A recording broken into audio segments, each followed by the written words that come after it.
This is Greig Fraser, and you're listening to the Cinematography Podcast. The following podcast contains explicit language. You're listening to the Cinematography Podcast presented by Hot Rod Cameras, a program about the art, craft, and philosophy of the moving image and the people who make it happen. Coming to you from the world headquarters of Hot Rod Cameras in Hollywood, California, are your hosts, Ben Rock and Ilya Friedman. Ben. Good evening, sir. How's it going? Good evening. Long time no see. And by long time, I mean a few hours ago when we just did another interview. Yeah, it was 10 hours ago. Yeah, something like that. 10 hours ago when we did an interview that I couldn't be more excited about. Usually we don't talk about these things, but I don't mind talking about it after we did the interview. And it was with the amazing Michael Cioni, currently of Strata. And talking to that guy makes me feel like I can take on the world. He's like inspirational. I love what he has to say. I love what he does. Yeah, it was a great conversation. I really enjoyed it. He's going to be on the show really, really soon. Ben, who's on the show today, though?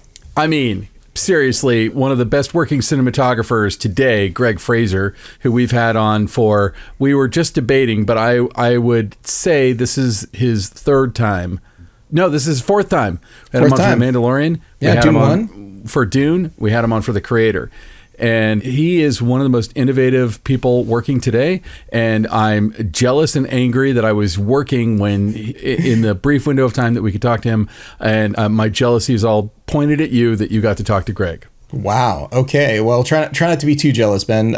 You've gotten to interview plenty of people. I would have loved to have been on those calls as well that I didn't get to. No, I just love Greig's work. I love his work on Dune 2. I can't wait to hear your interview with him. I think Dune 2 is, in so many ways, building upon the first Dune, but also surpassing it. And his work just continues to amaze me every time. Did you hear what Steven Spielberg said about it? No, what did he say? He said something to the effect of, I think that is the best science fiction film I have ever seen. Big words. Yes, I know. He's seen and made a few himself. So, I'm pretty sure he saw 2001: A Space Odyssey, if I'm not mistaken. Pretty sure. So that was it was an extremely high compliment. So, but it does seem to be doing really well with audiences and with critics and with, hardcore like Dune fans alike. So it's really kind of like hitting all the boxes. I definitely want to see it again. I really enjoyed it and found it. I don't want to spoil anything for anyone who hasn't seen it, but I just found it surprising in interesting ways that I did not expect to be surprised in. And I thought it was very smart and very clever and also freaking gorgeous. And you know what? I got to say that Greig and I talk a lot about, really all we talk about is Dune 2. And we talk about scenes and shots and things in particular that I was really interested in. So for those who, we get a little bit technical in parts of it, but really not too bad. And it's all really into Dune. It's heavy into Dune. I think it'll be good. Sweet. I can't wait to hear it. And now, Close Focus. All right, so Ben, you and I, before we hit record on these host wraps, we were talking a little bit about, a conversation with Michael Cioni and also this new thing that has just sort of come out into the world called the popcorn list. Can you shed some light on this for our Close Focus? Can you Well, explain? You were the one that talked to me about the popcorn list, but correct me if I'm wrong. It's something that Ted Hope is either spearheading or you found out about it through Ted Hope. I found out about through Ted Hope. So Uber producer Ted Hope, who's been around for a long time, has got a really great newsletter. He, has been sort of chronicling the state of particularly indie film and the industry and peak TV and everything else. But really, indie film is his wheelhouse. So there's a lot of that. And he made me aware of this thing called the popcorn list, which, to make an analogy, is sort of similar to the blacklist, which of course is very, very big. If you are a screenwriter or in the industry, you understand what the blacklist is. But Ben, tell our listeners who don't know about the blacklist, what is the blacklist? Well, the blacklist is, I think it originally started with like kind of the secret network of assistants throughout the town sharing the best unproduced scripts.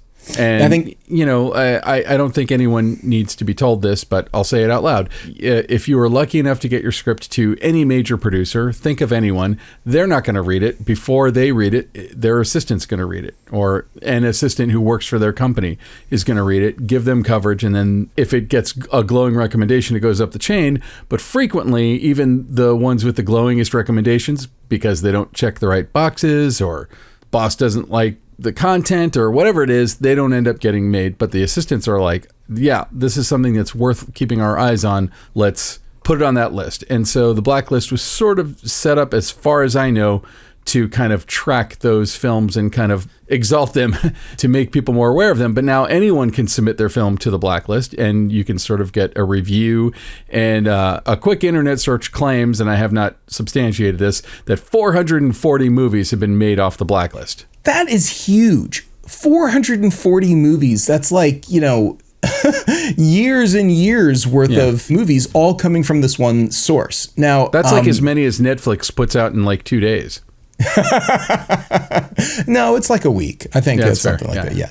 But the popcorn list is being put together by curators of film festivals. It sounds like there's different sorts of festival people who've said, these movies are great. These movies are getting a good reaction. They don't have distribution. We should try to put this all together in one place, so people who are looking for good projects, good features, good documentaries, good narrative pieces, which have a really good response, but for whatever reason just haven't been picked up.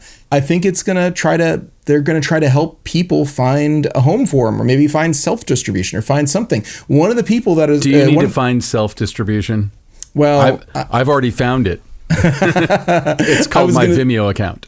I was going to say, maybe find a new form of self-distribution, or maybe work with a self-distribution expert like, the Peter Brodericks of the world, something like that. So someone like that might come to it, who might then help champion your project. One of the movies on there is King Cole, and King Cole, of course, we famously had them on the show and talked about it. And there's 20 or 30 other movies on there, and now I'm really curious. Now I want to kind of take a look at this. It truly doesn't surprise me. And one of the things that I've always loved about going to film festivals, but also kind of hits me with a bit of sadness, is that like you will see films at film festivals that you're blown away by, that are interesting and innovative and different, and you'll never see them anywhere else. And sometimes those filmmakers don't ever make another film because they put everything they had into that first film and used up all their contacts, and then they didn't happen to find distribution.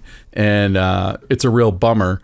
But first of all, having worked at a film festival, I worked at the Florida Film Festival for several years, but also having gone around to tons of festivals over the years, I've seen some just remarkable, brilliant stuff, great films, and then sometimes that's the only time. You're never going to see it again. And it's good that someone's trying to do something to kind of bring that out. But of course, it raises the biggest question to me, which is like, what even is an independent film anymore? Because when you and I were coming up, we're kind of children of the 80s, and in the late 80s, early 90s, you had, Sex, Lies, and Videotape blowing up at Sundance, and then Sundance over the next decade, and not just Sundance, but the festival world in general, gave us movies like Clerks and Slacker and Pi. You can go on and on and on.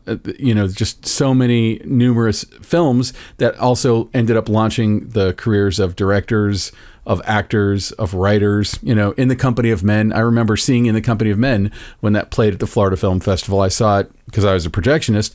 I ran it for a critic, and I went downstairs and watched it. And when it was over, and this is the appropriate response to this film, this isn't a harsh criticism of it, I wanted to vomit and I wanted to cry.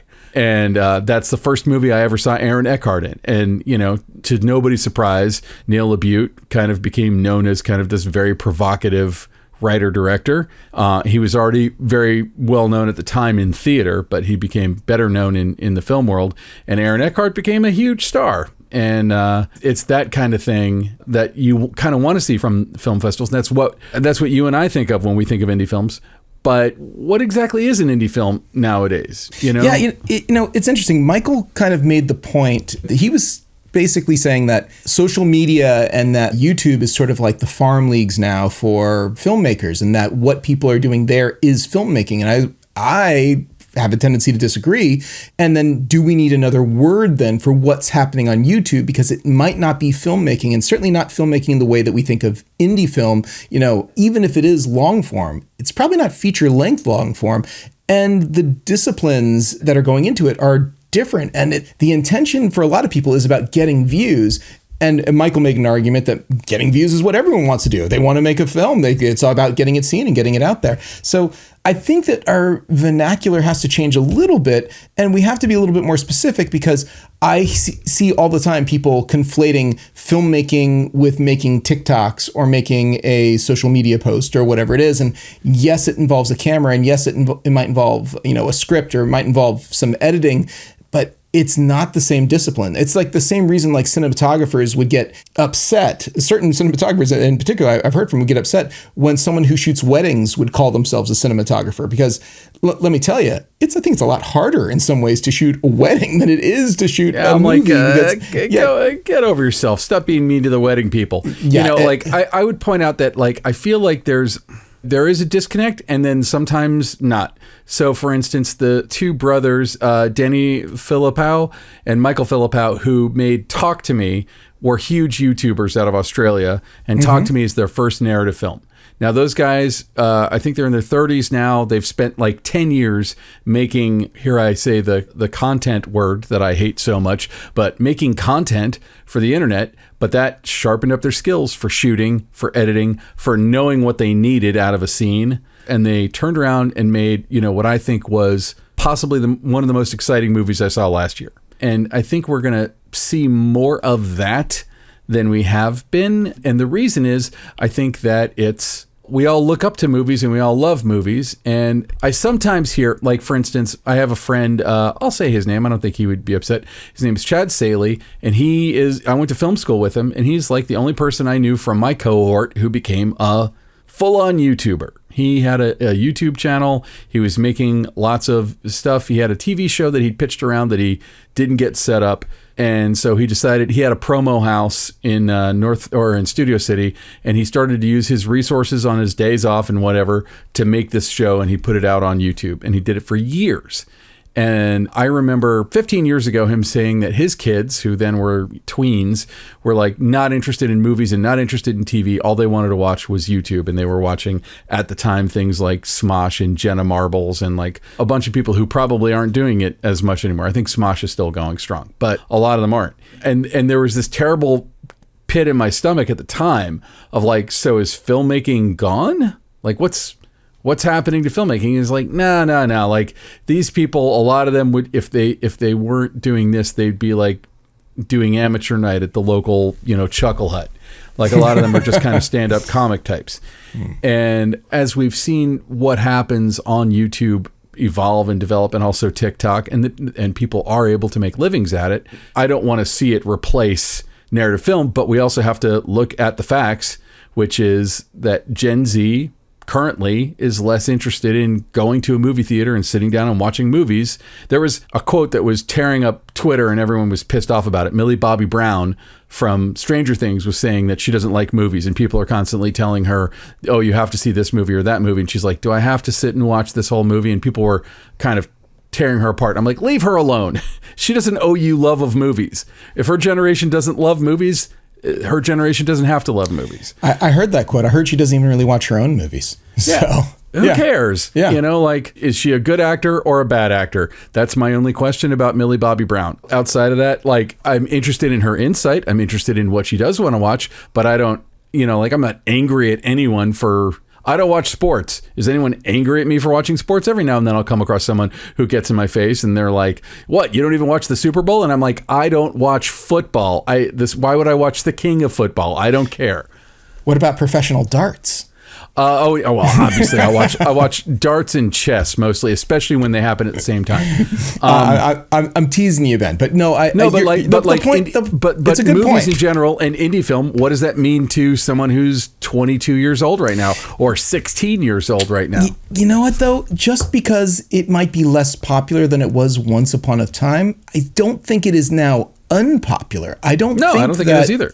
I think that it will be interesting to see what happens, but I think we probably need we need another third place. It can't be YouTube, I think, is like the farm leagues, even though there will be some farm league sort of stuff that comes out of there. I think there needs to be something else. And it's not going to be festivals, and it's so difficult and so expensive. People mortgage their homes and, put a bunch of stuff at risk. And, I heard some people at Sundance talking about how they wish that there was some sort of thing set up for, millions of dollars set aside so people could learn their craft. And I'm like, yeah, that's wonderful, wishful thinking. But I think there's got to have to be some other solution. And you and I are not going to... used to be like music videos or commercials, and commercials still exist. The bottom has dropped out of the music video world. Like there are people who make a living at it, but there's not that many. Very few. And you kind of go like, what's left after you don't have those things? And one of the YouTube channels I used to watch a lot was Cinecom, and it was these guys, I don't know exactly where they are. I want to say they were in Norway or Sweden, who were they're probably like listening to this and like screaming at their car radio right now, but they would do like how-to videos on how to use After Effects to create this effect or that effect, and they would copy something that was like a popular effect, and I would watch their stuff, and they were all very enthusiastic and very smart about how they did it, and I was like, why aren't you guys, like, what you're doing is putting your efforts towards the years you would be making your indie film, you're spending it making content about, it's meta content, you're making content about making content. And, which isn't to say that they don't have talent. And recently, the main guy there, whose name is Jordy, quit. They stopped the channel. And to a degree, I was like, good for you, man. Like, go take all this talent you have and go make a movie. Go do something where it's like, even if it was a really good short, like, here's the complete product of the thing that I made. And you don't have to like weight it by saying like, oh, it's a fan film for, The Last Airbender or something. It's like, no, it's its own freaking thing. Well, Ben, that we're not going to solve this. I think this is really good. Solve it. Okay, we'll solve it, but I don't think we're going to solve it in this episode. I don't think we're going to solve it right now. But yes, you and I can put our heads together. We'll probably get a few other people, and we'll figure this out and we'll solve it. And I'm sure it won't be the last time that people hear us talk about it. But I think we ought to get to the interview with Greig Fraser. Here we go.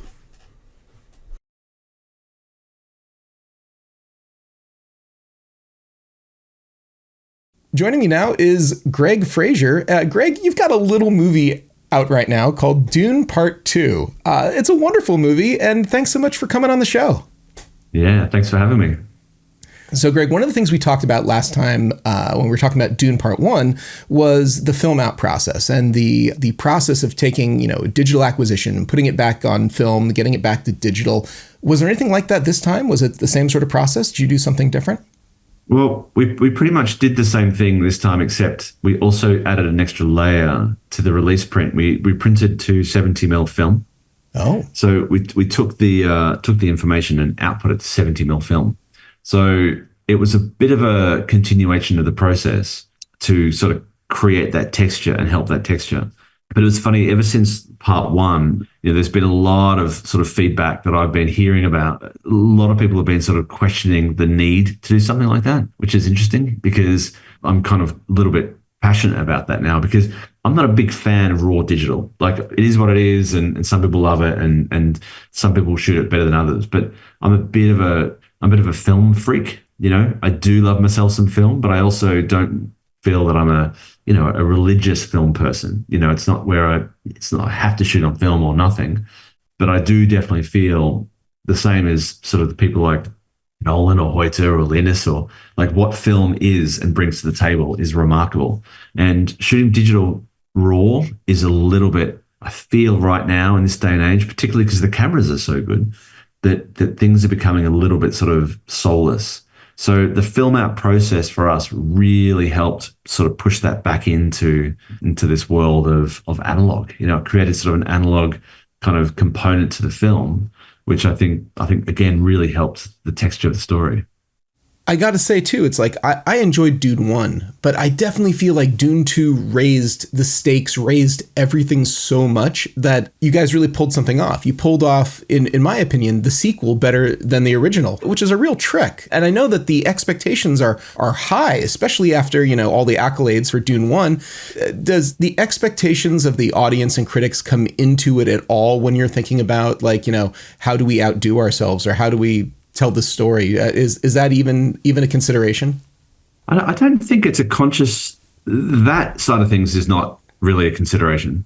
That side of things that's a lot more sort of distant. What does come into it though is the fact that because you have done it before and because it has had some level of, success or some level of kind of appreciation, that you do feel emboldened. I felt emboldened. I'm sure Denis felt emboldened to kind of take it to another level, to make decisions that we may not have made in the first instance, So whilst we weren't necessarily considering how to outdo ourselves, I think the fact that we were kind of riding a wave, no pun intended, but a wave of kind of like relative success for that last movie. But the other thing I do sort of disagree with you on is that I don't see this film as a sequel, and I don't think Denis did either. Like this wasn't a sequel.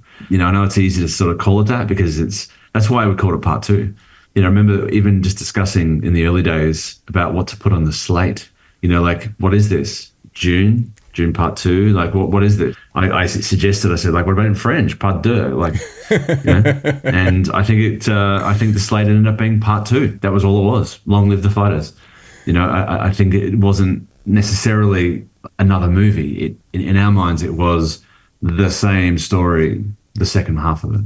So I think that's a really great way to look at it. And that was actually my follow-up, because I think ostensibly on the surface, it feels like a sequel that just picks up right where the other one leaves off. But at least, to the outside world, that sequel, you make one movie. If nobody goes to see it, usually sequels don't get made. Right. But because of the seamlessness of the timeline and the story, it really feels like one movie. It feels like one movie that really you could just have a marathon. You could watch them back to back, and it's completely coherent. I want to talk, there's a bunch of things I want to talk about. I want to talk about different scenes and a little bit of tech stuff, but I got to say that you love hard light, especially hard light in this movie, and it is so gorgeous. I feel like soft light can sometimes be the right choice, but can also be so boring. There is no boring soft light in this movie, it feels like. There is so much incredible hard light and open shade going on. Can you talk a little bit about the choice of hard light and using hard light on the actors and in the background, and the whole idea about you're in the desert and you're in the Steeches and you're in these places where it's so much hard light. Tell us about the hard light. Well, I ever since I started shooting, I guess, film, because I had access to sort of larger film lights, I've never really quite believed film lights to be the sun. Like they've never really quite done the job for me. Like people can say, well, the sun's a point source and therefore it creates a single shadow. But the sources from HMIs for me never looked like sun. They might have ticked the box. They might have done what they say on the box, which is illuminate like the sun, but they never really give the quality that I was really happy with sun-wise. And so the job on this was to replicate the sun, because we had artificial light, we had the glow globes, that exist in the book, but they became a little bit romantic, a little bit glamorous, almost like desk lamps, like in a period drama or a lantern or something. And you use those for effect when you're sort of trying to tell the softness of a place or the welcoming nature of the place. This needed to be a little more harsh. Arrakis is harsh, and we wanted to keep telling that story, and we needed to sort of keep talking about the heat of the sun and the brightness of the place. And the constant battle was trying to create like massive, sharp light. But also at the same time, again, going back to studying the sun's it's a little bit soft as well. Like, again, it sounds weird because people associate sun with harshness. But it's a little bit kind of soft, like direct sunlight is a touch soft. So trying to replicate that was the trickiest part, particularly on stage, where you've got long slashes of light that run, 60, 70, 80 feet at times. And trying to replicate that kind of sun look, which is very hard to do when you've got a ceiling on a stage that's only 40 feet high. So, and in some cases, 30 feet high on some of the stages we had. Yeah, and I think hard light, certainly used appropriately, is so beautiful. It's so beautiful the way it catches edges and features on people's faces and the scenery. And the hard lighting in this movie is just gorgeous, and it's throughout. And, I almost feel like there's certain things that people get taught perhaps inappropriately when they're learning photography or cinematography or whatever it might be about different qualities of light and how to use light. And hard light is one of those things that is often mistakenly being told to, students, hey, be careful of this. It's not going to be flattering. I disagree. I think that hard light can be incredibly flattering. And something else that you use systematically throughout Dune Part 2 is actually the use of uplighting. And I think a lot of it has to do with, of course, hard sunlight striking the ground, the characters being in open shade, and then uplight illuminating them from underneath. That is like one of the number one things that students are told, don't do this. Don't, you can't uplight people. They're going to look terrible. And by evidence of Dune Part 2, that's absolutely not true that anyone can look at. Can you talk a little bit about the idea of hard light is beautiful and uplighting and how that comes into this? Well, if you walk around anywhere in the sun, you see so much uplight. There is so much bounce around. Like if you walk in the shade, everybody's being lit by skip bounce. And I agree, like it can be kind of a little bit borderline, not glamorous, like it's not the thing to do if you're sort of trying to shoot fashion and it can get a little bit, and I know that not everyone loves it, but the reality is that's life. And finding the balance on this movie between making things feel 100% correct and real, not necessarily doing things just because that's the film construct about how you light people, front light, backlight, key, fill, all those, film rules, trying to basically throw those out because I don't walk into any situation that those rules apply in any real situation. If you're trying to be stylized with something, if you're trying to make something look like it was shot in the 30s or the 40s, then that's a different story. But that wasn't this. Like we wanted the audience to associate themselves closely with the journey that these guys are on. And if you ever get a chance to go into a siege with sunlight that's hitting the ground, chances are you're not going to stand in the sun, you're going to stand out of the sun, but you're going to be illuminated by it. So you're right, there was a bit of uplight from the skip bounce. Because frankly, it was either that or standing in direct sun, which didn't make sense. So for us, for Denis and I, we spoke about that because the question is like, we can control that, we can stop the bounce, but it just didn't feel real. Didn't feel honest. And I think that the most important thing in this movie is that everything feels honest. I mean, when you're going to extremes in a story, if you're writing 1,000-foot long sandworm in the middle of the movie, which is obviously fantasy, then you've got to then fill the holes with other things like reality and honesty. And so that went for the performances too. I mean, you can tell Denis' direction with the actors was absolutely honest. And I think I needed to make sure that I had the same kind of approach with the lighting. You guys do perhaps the best job I have ever seen in a movie of blending the real and the not real. And that is such a difficult art because yes, your brain tells you there's no such thing as 1,000-foot sandworm. But when you're seeing it on the screen and you're seeing how well it seamlessly integrates with everything all around, clearly the real and the not real, it begins to, I found myself more than once just being wrapped up in, I watched this movie a couple of times. I tried to watch the movie just to enjoy it and then also to try to watch it a little bit more analytically. So if we, have conversations, I can talk about it, but quite often just being so wrapped up. The battle of the real versus unreal is done so seamlessly.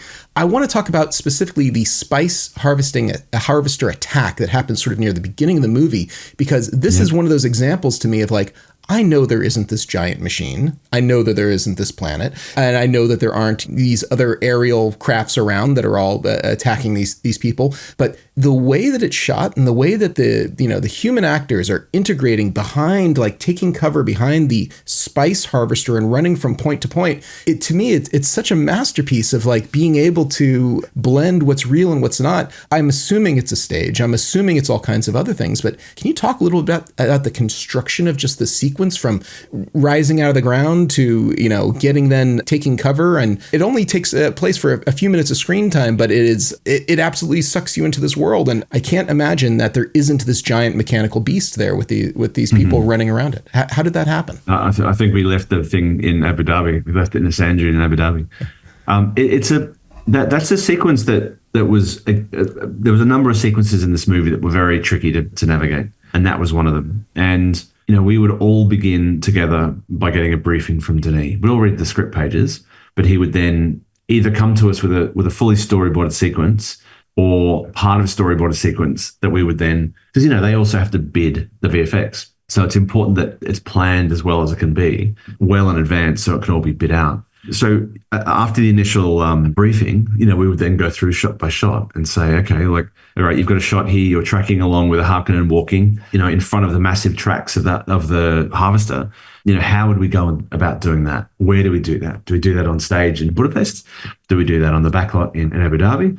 Where? So we basically break it down and say, where do we do these individual components? Now, one of the parts with that harvester attack is that it's very much based on where the sun is.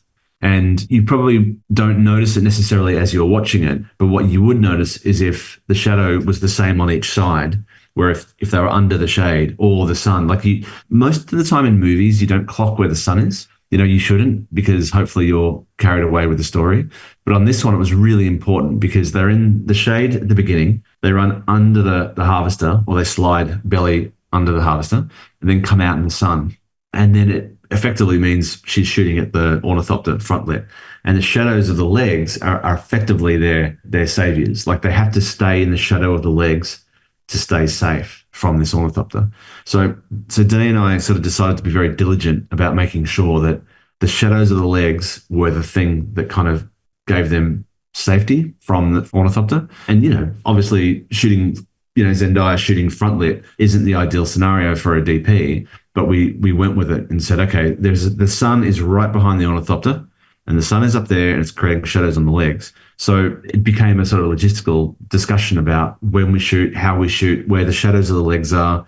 We had 2 legs that were controlled on diggers, excavators, and we created a backlot that we kind of kept turning as the sun moved, and to create the shadow of the legs to allow them to be in safety of the shadow of the legs on the backlot in Abu Dhabi. But the under the harvester was done on the backlot in Budapest, because we had more access to machinery and to the infrastructure in Budapest. And because it wasn't so dependent on the sand, we decided to do that sort of on the backlot in Budapest. So it's a big sequence, and it's one of many big sequences that we kind of planned out and broke down and chose how to shoot what and where. It's a wonderful set piece. Yep. Again, though, but so real. And I guess, the excavators or the machinery, I was wondering how to pull it off. It didn't look like a giant CG leg creating a shadow for these actors to stand behind. It's remarkable. No, it was, obviously we would like to build everything that we can. That's the ideal scenario, is we can build as much as physically and humanly possible. The reality is that there aren't machines big enough to move what we need to move. There's nothing big enough. Not anyway, not there. If we were to film in a mine in Central Australia or something, we could probably find something big, but not in Abu Dhabi, where we were filming. So we effectively just got the biggest machines that we could find and attached, set pieces to them. So that was a huge help for us also to visualize kind of what these legs look like and how far from the base of the machine they are. So it's a remarkably massive distance between the underside of the harvester and the leg. So it's bigger than, and when you're in the middle of the desert, shade is very hard to come by. So creating that first part where they first jump out of the sand and start doing that run, it's a single shot, but they run and attack 5 or 6 Harkonnen. That was a single shot, needed to be taken and shot in shade, of which there wasn't much shade in Abu Dhabi naturally, so we had to create it. Yeah, I kind of want to ask you just about the locations involved in Dune Part 2. Looking at the credits, Abu Dhabi, Budapest, Hungary, Jordan, Italy, Namibia, New Zealand. Yeah. I assume, New Zealand? Well, New Zealand was listed, but I'm guessing maybe it was post. I don't know. So I didn't notice anything that was that looked like New Zealand, but these were all places cited in the credits. So I was wondering. I don't recall shooting in New Zealand. How was the logistics of if you're breaking up scenes, if you're breaking up shots from one point to another from a stage? I'm assuming that you're overseeing all of this. This isn't like something being delineated to another unit somewhere. How do you keep the consistency as you travel the world? And are you referencing your original shots on set? How do you keep it all coherent as you're going to all these places and doing this? It takes a very, very, very good crew to support. I have a fantastic DOT that keeps me stocked up with the images that we've been shooting. So I walk on set with a scene that takes place maybe after the one we might have shot 4 months prior in 3 countries ago. And, I'll see exactly what we've shot, so I can adequately center my brain onto that.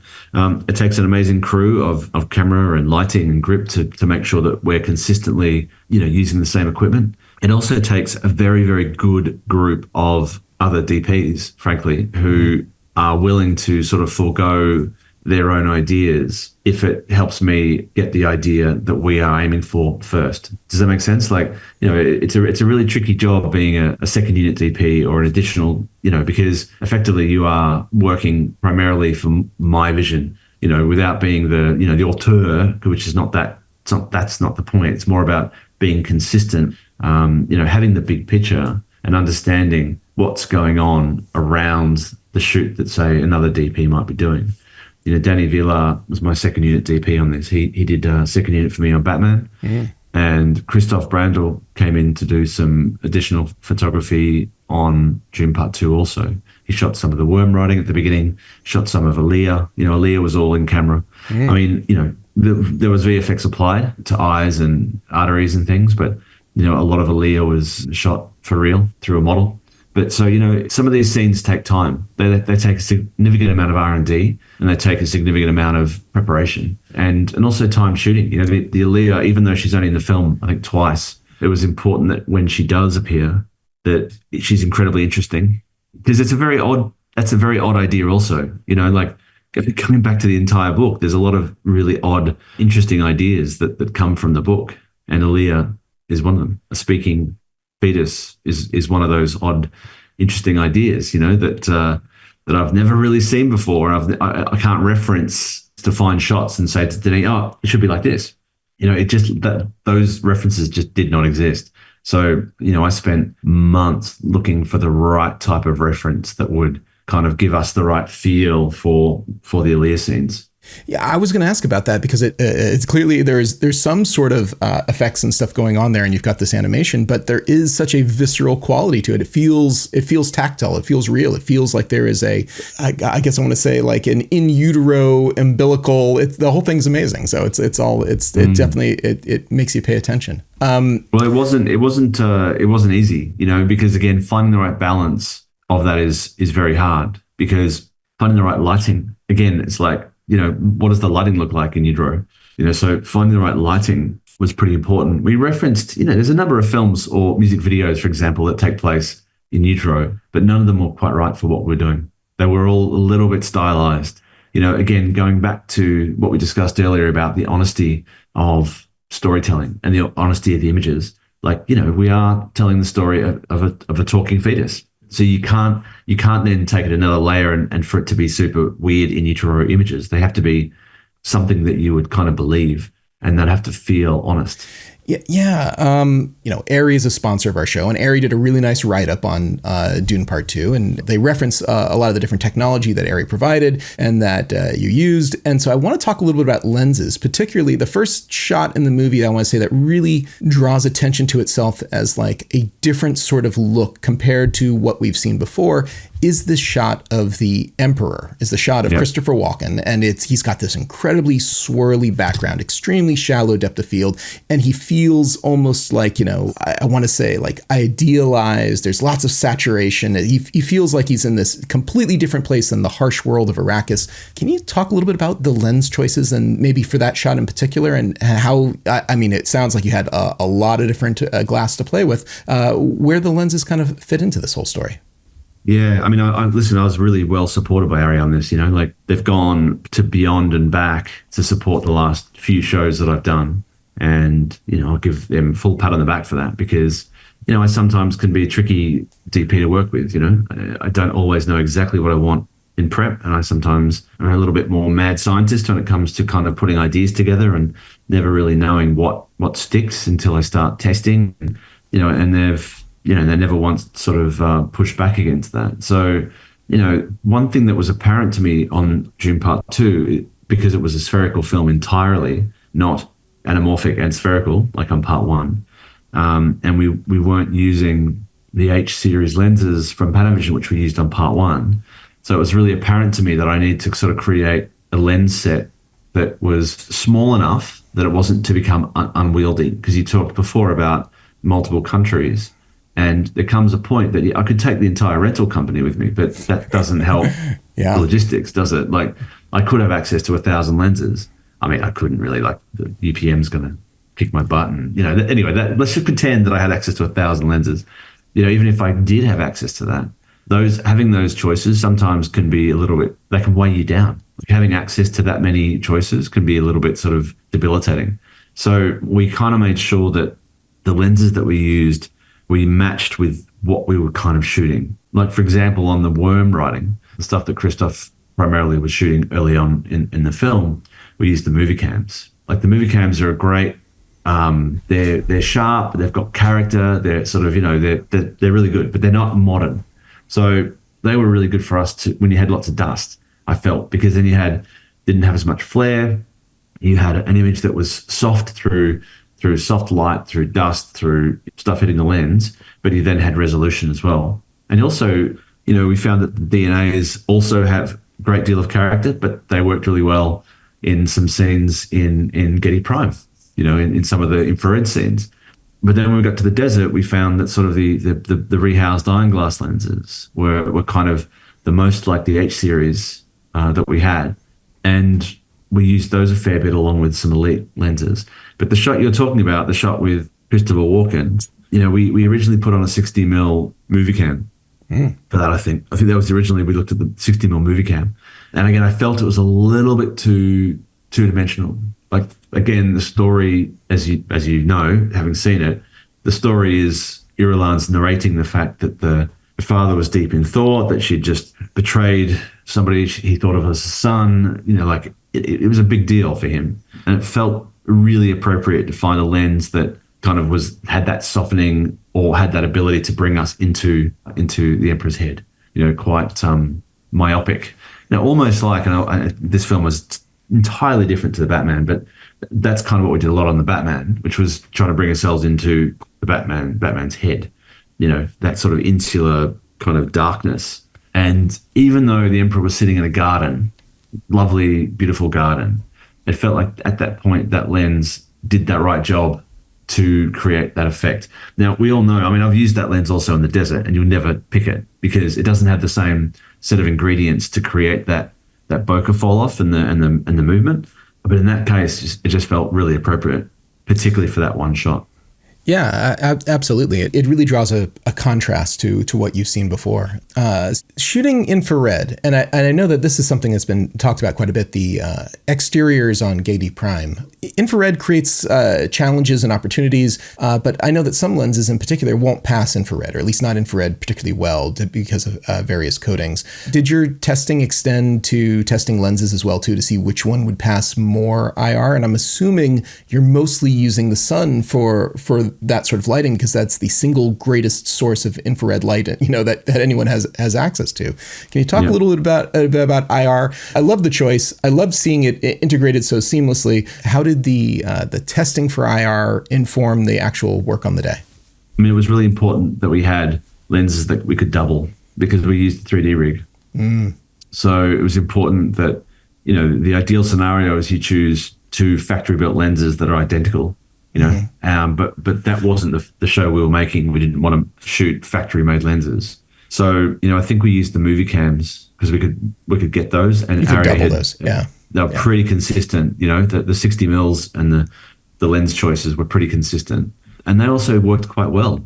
We did find like everybody understands who shoots infrared, the focusing is a real problem because infrared focuses on a different part of the film plane. So your lenses need to be reshimmed for infrared or remarked. But also needed a bit of stop on them as well. Normally I was trying to shoot around, T2, 2 1/3, but those needed a bit of stop just to bite because it was such a soft image. Infrared, you can imagine it. We can't see it, right? So this electronic device can see it, but it's a byproduct of visible light that it can see it. So they try and knock it out with an infrared cut filter. But we're now asking the sensor to only see it. So it's a bit of a change of use for the sensor that was never really designed to work like that. Yeah. So, and you know what's really cool actually working in that sort of space is you get a little of that far red bleed along with the IR. And what's particularly interesting, and you can see it certainly in the Atreides doctor, whose character name escapes me at the exact moment, but subdermal information. You can see in his chest and in his arms because veins have a tendency to absorb IR, and you get like these really incredible sort of like darker points right where the veins are. And you can see it here and there. But it's when I saw that the first time, I was like, that's IR. I know that's IR. That's definitely IR, and it's a really fun, cool look. You can see some stuff in the eyes too. But I'll move on from the IR stuff. The IR stuff is wonderful to see mixed in so successfully. There's so much. It really does blend, and it's again the example of like it's not real, but it feels real. It's happening in camera. There's not a ton of necessarily visual effects happening on the overlay of the real things that are happening. It's more like the world building around it. It happens so seamlessly. But going back to that, there is several moments in this movie. I'm thinking of the Harkonnen attack after the bombing. There's so much atmosphere. There is like all of this sand and dust and stuff in the air. It feels so intense that it feels like it must be practical to me. But at the same time, I know how difficult it would be to work in that much sand and atmosphere and stuff going on. Can you talk a little bit about I'm not telling you asking you to reveal all the secrets, but how do you create that much atmosphere in a movie like this? Is it all on a stage? What's happening? Yeah, it is. And that was a huge discussion point as well, because, we thought generally when you're talking about scenes and concepts, as a group, you all sit down and discuss how you're going to do it. And of course, everyone has an agenda. Everyone has an agenda about what they want, which is some people that work in production might want it to be on the empty stage that they're paying for that isn't being used that week or whatever. Everyone has their own agenda. My agenda is generally the thing that will look the best from a lighting standpoint and will, make it the most compelling. The problem that we had with that is we wanted to shoot that outside because shooting outside is the best for daylight. The problem is that you can't create sand enough that stays in one place that is also able to be worked in. Because, you've got 30 or maybe 80 people all working in this space that's not only the actors who have to breathe, but everybody else has to breathe and goggles and all that stuff. So it ended up being a sort of a tricky one. We tested a number of things of filling up a studio with atmosphere and then just grading the light. So, making it a little bit sand colored. And that was probably the most viable thing for us to shoot in because film atmosphere then is able to be breathed. We did lots of testing, and I remember we filled up a stage so much that when we opened the door to let the smoke out, it wasn't until I was about 10 feet from the door that I could actually see it, which if you think about that, like this is the door that's open to a summery kind of day in Budapest. And I couldn't see it until maybe 15 feet before it. I could start to sense where it was. So that's how thick the smoke got in there for the test. We never went that thick on the shoot, but that for the test, it was like pretty amazing. It's a very dynamic sequence. It feels very real. It doesn't feel like it's on a stage because I think anyone who's spent any time out in a sandstorm or in a desert, they know what the sort of like those blackout conditions almost are, where you can only see like a certain amount of feet. And I have to imagine that to create such a thing like that too would be so hard on the gear. I mean, bagging of lenses, bagging of cameras. If you're really kicking up this much sand and dirt, you can only do that so much. And I have if you're out in Abu Dhabi, you're out in the desert, you're out in all the sand.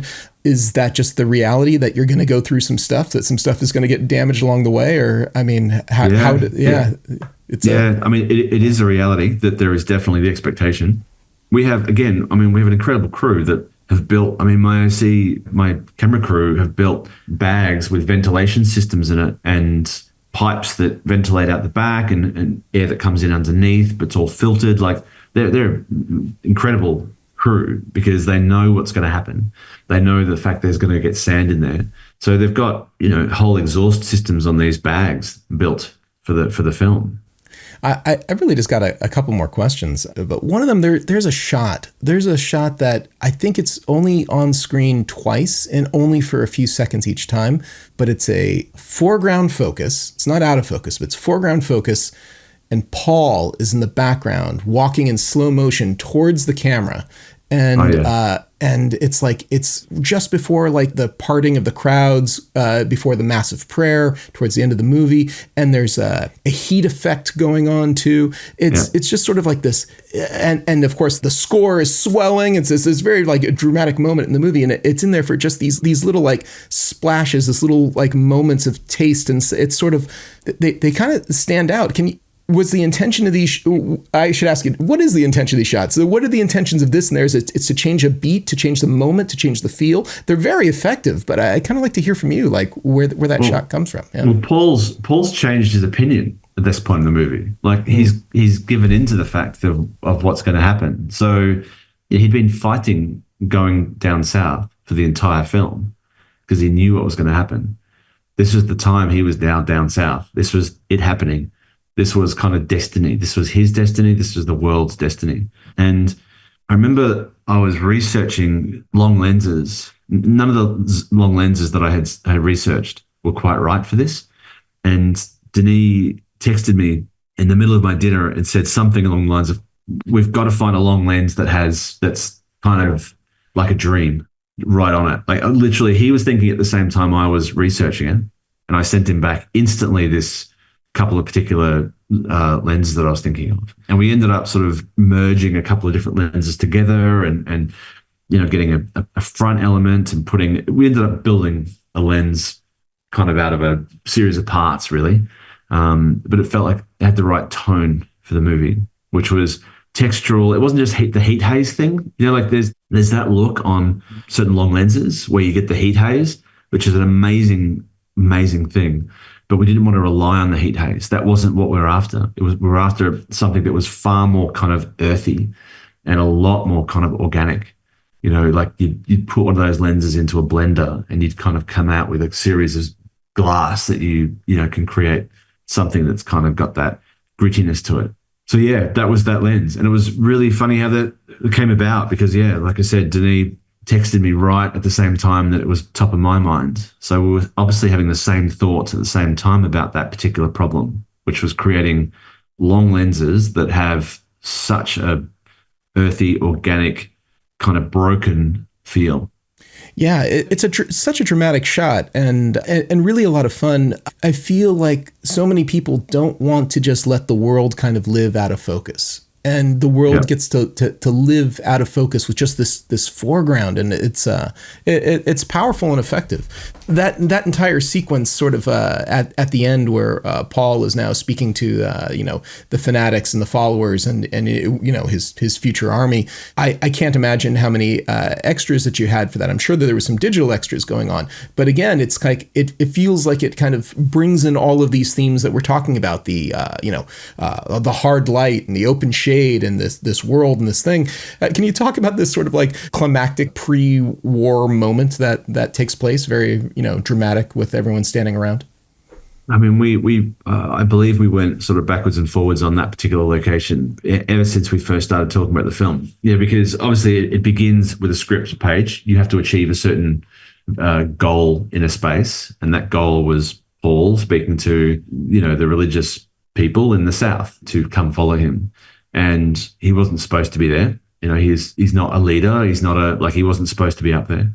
So he's committing a sin or heresy or whatever they called that. So the idea, it went backwards and forwards about how we shoot it and where we shoot it. We talked a little while about shooting it on location in Jordan, on a salt flat, but creating it to feel like it was inside or within a cavern. But just discussed that logistics of that weren't really viable. So we ended up bringing it back on stage into Budapest. And yeah, we got the biggest stage we could, which, listen, when you're dealing with scale the size of Dune, even the biggest stages are tiny. Like it's a drop in the ocean, unfortunately. But we filled it. We did a massive stage. We filled it with people, and we shot it as best we could to display that kind of that idea of just humanity, just bursting at the seams.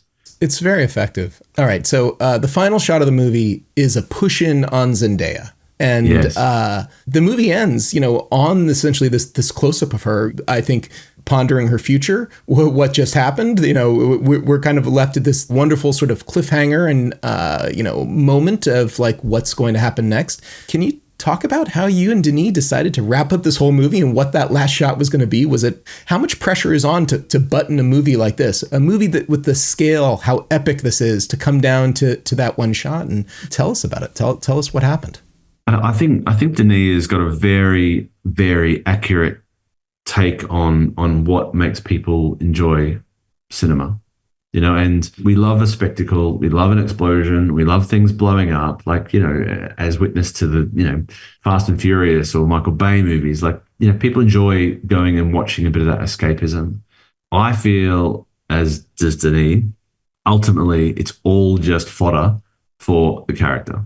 It's all fodder. You know, everything that you show in a movie or blow stuff up is literally just one point to get closer to a character's motivation and to their story. You know, and there's no harm in entertaining an audience. There's no harm in having people, you know, respond in a really visceral kind of carnival sort of manner. But if they leave a film without any connection, then it's I don't know. I personally, it's not a film that I like watching or making. And Denis knows and knew where the heart of the story lay. It lay with Chani and Paul, you know, and even though it's Paul's journey and Paul's story, like, Chani is the beating heart of the movie, because it's, you know, her, you know, if you recall in part one, first thing that Chani says in the film is you know, how beautiful her planet is and the sun is low. You know, like, I think that's one of the first, apart from the Sardaukar chant, I think that's one of the first lines spoken in the film. So it seemed only fitting for her face to be the last thing in this film, you know, and that scene was really important to happen at that time, because a lot of the most beautiful experiences that we've had in this film have been happening at that time. You know, the connection between her and Paul, and, you know, like that time is filled with a like a deep understanding of beauty and love and connection, and there we are, that same time of day, that beautiful sunrise. Yeah, it's a very different tone. You know, her expression and her performance. You know, I mean, Zendaya is an incredible actress. Like, she's, you know, I remember, I mean, in fact, I mean, they all are, of course, like, all the actors in this film are incredible. So you can't really single one actor out.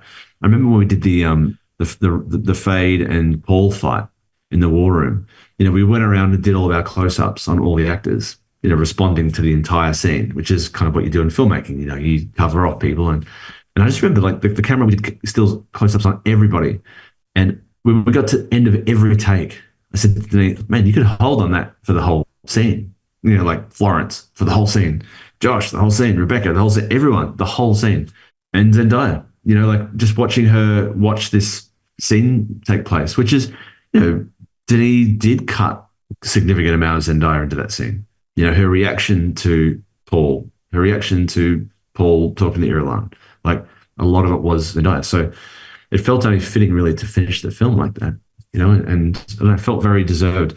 And again, I remember filming that. It was one of the last things we filmed, I think, before we went off to Namibia. But it was a very emotional scene, emotional for the crew as much as it was for Zendaya, I'm assuming. So, Greg, you and Josh Brolin made a book together. I mean, all about the experiences on Dune. Can you tell us a little bit about this, and where can people find this if they want to check it out? Well, you know, on part one, Denis had asked me to take photos, and because he'd seen some of the photos that I'd been shooting. I'm a hobby photographer at the moment, hobbyist photographer. I studied photography, and I was going to be a pro photographer until I discovered, you know, the addiction that we all have called filmmaking. And so, but I've started recently shooting in the last sort of 5 or 6 years just for myself. And then he saw some of those and said, well, why don't you shoot some shots on the movie? Like, for me, it was a bit daunting. Like, this was the biggest film that I'd been offered at that point, and it was as a massive film, and I didn't want to screw it up. So I kind of said, I'll do it, but I don't want to have to deliver anything. I don't want to have to be thinking about how am I going to best record this scene photographically when I should be thinking about how I should record this scene cinematographically. So that mindset was a real big shift, where I was able to walk on set without any need to shoot, or it was just purely desire. And so what it did, and in fact, it actually shifted my thinking about a scene. I started thinking about the scenes differently, which was a good thing. Like, I started seeing things in a scene that I ordinarily wouldn't have, because I had now two perspectives on the scene. So I started photographing the film and started finding some shots that were quite good. There was a lot of stuff that was bad, so I didn't show people that. But then the stuff that was good was really interesting. And when Josh started, that was the first time I worked with him and met him and showed him some of the stills, and he started writing some things to it, just purely just riffing. I think he had time in his trailer and he started riffing on stuff. And it was Tanya that recommended we do a book for part one for the limited edition, which had her book, which was The Art and Soul of Dune, and then the photography of part one. And we did, and we loved it. And we sort of made it a bit of an art book, really. It wasn't a photography book. It was a bit of prose, bit of art, bit of design, bit of photography. Like, it was just a bit of a mesh up. And we, again, Tanya recommended we do it for part two, and we agreed. It was great. So photographed part two. He wrote at the end of part two, when we were sort of long gone, we got together again and sort of started to lay out some ideas. Henry Hobson, who's a friend of mine, who's a director also, has a company with his wife, and they laid it out. Their design company, me and the Bootmaker is their name. And they laid out a fantastic book and designed a fantastic book that Josh wrote and I photographed. So yeah, it was great. It was a good sideline thing. It was a good sideline project that was fun and actually helped record the film in a way that I don't think would have been recorded like that. We had some incredible photographers on set with us. Nico Tavares was the unit photographer and shot amazing shots. Jack Davidson came on and did some specials. But this was just kind of like off the cuff stuff, stuff that was more, I was there for a lot longer than anybody else. So I managed to see some things that some people wouldn't have seen. That sounds remarkable. I definitely want to check that out. And is it something that can be found at anywhere you buy books, or is it? I think Amazon are selling. I think also Insight, the publishers, Insight Editions are selling. They're selling the standalone book, but they've also got a special edition with some prints that I've signed and that Josh has signed some of his poems as well. That's super cool. Well, I think that's a really great place for us to leave it. Greg, it's so much fun to talk about this movie. I'm so glad that we could make it happen. Thanks so much for being on the show. Yeah, thanks. Good to talk to you again. All right, so that was Greig Fraser. Greg, thank you so much for coming on the show. You are the best. Thank you so much. Ben, you'll never guess what time it is. It is, according to my clock, 10:08 p.m. on April 1st, so my clock could be punking me. Could be April early. Fools. Yes, it is actually time to pay the bills. We have to thank our fine friends over at ARRI. People know ARRI for making all kinds of incredible cinema equipment, but as we're talking about all the, sorts of things that maybe you didn't know about ARRI, because, we have these conversations sometimes. Here's one of the things you may not know. ARRI also makes butter churns. Yes, butter churns. No, they don't make butter churns, but they do make solutions for multi-camera productions, including massive concerts and sporting events. As a matter of fact, they have ways of taking their ARRI and Alexa cameras and adding digital fiberback systems to allow them to work in a live switching environment. And there's two really interesting articles currently up on ARRI.com, which we're going to put links in the show notes so people can go check out. It's worth taking a look at. They talk about how they've used ARRI solutions for the Deutsche Fußball-Liga, which is the German national. Please tell me they have a foosball league. It is football, but I think it's See, I say I don't watch sports, but if there was a foosball league, I'd be all over that. I know you would. You and I used to play some mean foos once upon a time. It was pretty awesome. But ARRI, they're doing some really, really cool stuff. And there's all these great photos of like cable cams and robotic cams. And they also did an event in China with like 150,000 people present. And they kind of get into and break down all the technology there. So go over to ARRI.com. It is on the head of their website right now. Their first two rotators is this, but it's in the news section. And you want to check out ARRI's, like, perhaps you didn't know, unexpected sports and live event solutions. They do some really cool stuff. And now, short ends. So, Ben, it is time to talk about our obsession of the week. It could be anything. What is your obsession? What is your short end? I don't think it'll surprise anyone what my short end is. It's a movie that is currently in theaters. What movie isn't currently in theaters that you're all about? It is called Late Night with the Devil. And it's gotten a pretty good release, actually. If you're in at least a medium-sized market, you should be able to go see it in theaters, which I would encourage you to do. It's awesome. So here's the basic idea. It's like a late-night Johnny Carson competitor played by David Dastmalchian, who people might know from The Suicide Squad as Polka Dot Man. He's also in The Dark Knight, and he's one of those actors. He's a character actor who's been turning in like amazing performances for decades and is finally kind of getting his due. He plays this talk show host, and the movie is it starts as like a documentary about a shocking night, a shocking thing that happened on a talk show. And then it kind of goes into found footage mode where they're just showing the show. And on the show, he has a psychic, and then he has like a James Randi-esque skeptic. The guy is literally based on James Randi. And if I have one note, it's that they make this guy into a total douche canoe. And James Randi is one of my personal heroes, but it's well done. And then he has a woman and a little girl, and the little girl was saved from a cult. And the woman has been kind of counseling her, and she has like an alternate personality or a demon possession kind of a situation. And so he gets her to summon the demon on live television with horrifying results. And it's done. It takes place in 1977, so it looks very, very, very 70s. A lot of the references you'll know from that period of time, and it looks amazing.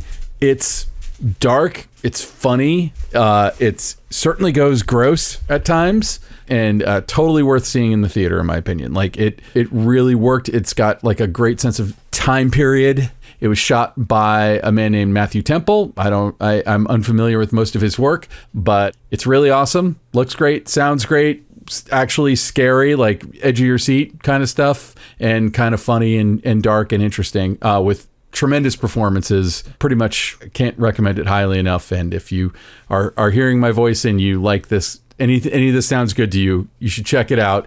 It's one of those movies that really does stick the landing, in my opinion. That's awesome. I would totally check that out. It sounds like it could be fun. How about yourself, Ilya? What is your current obsession that you're working on this week?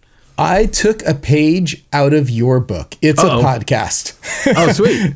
Yes. And it's not really a big surprise, and it's not going to be a surprise to anyone who's in the industry or in Los Angeles, but I've been sort of doing a dive, maybe not totally deep dive, but I'm going back and I'm listening to The Treatment with Elvis Mitchell.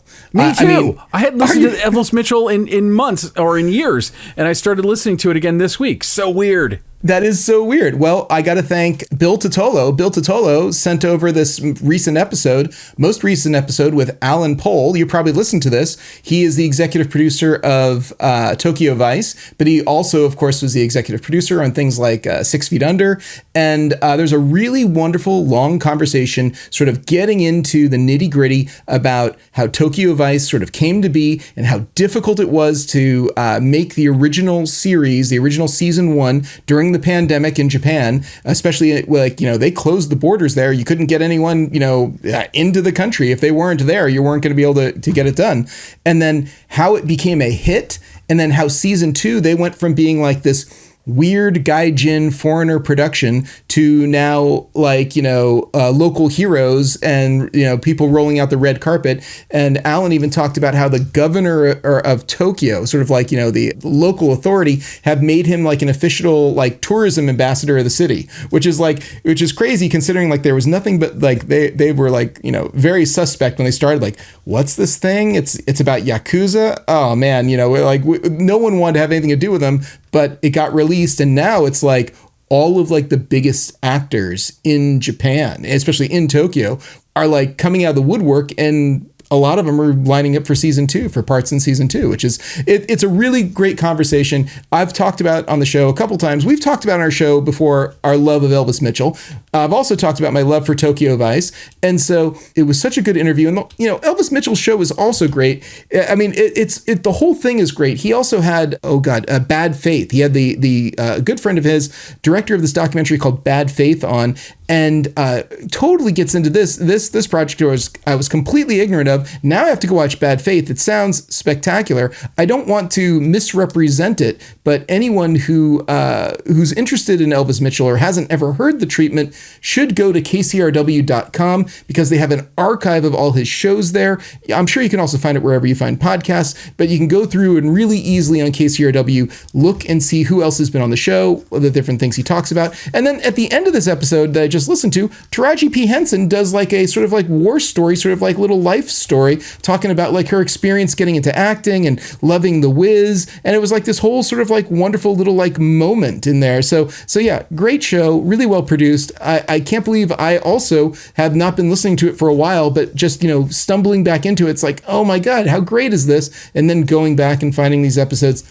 The treatment with Elvis Mitchell, definitely worth your time. Definitely check it out. The weird thing about podcasts, when they fall like out of your rotation, you couldn't even say why. Like, it's not like his show started being bad. I don't know why I stopped listening to it. No, but I'd say that cinephiles in particular will really appreciate that. No, he's one of the best interviewers of anyone in the arts, in my opinion. So Ben, I think that is just about going to do it for the show. Where can people find you if they want more Ben Rock in their life? Well, they should go to benrock.com. Also, people have been tracking me down on LinkedIn, and then randomly somebody reached out to me through the DGA directory. That was odd. They emailed me directly. I'm like, they want to hire you?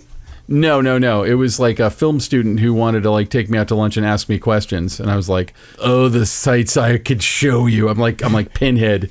You were like, have you been to the Chateau Marmont? Where can you take me to lunch? No.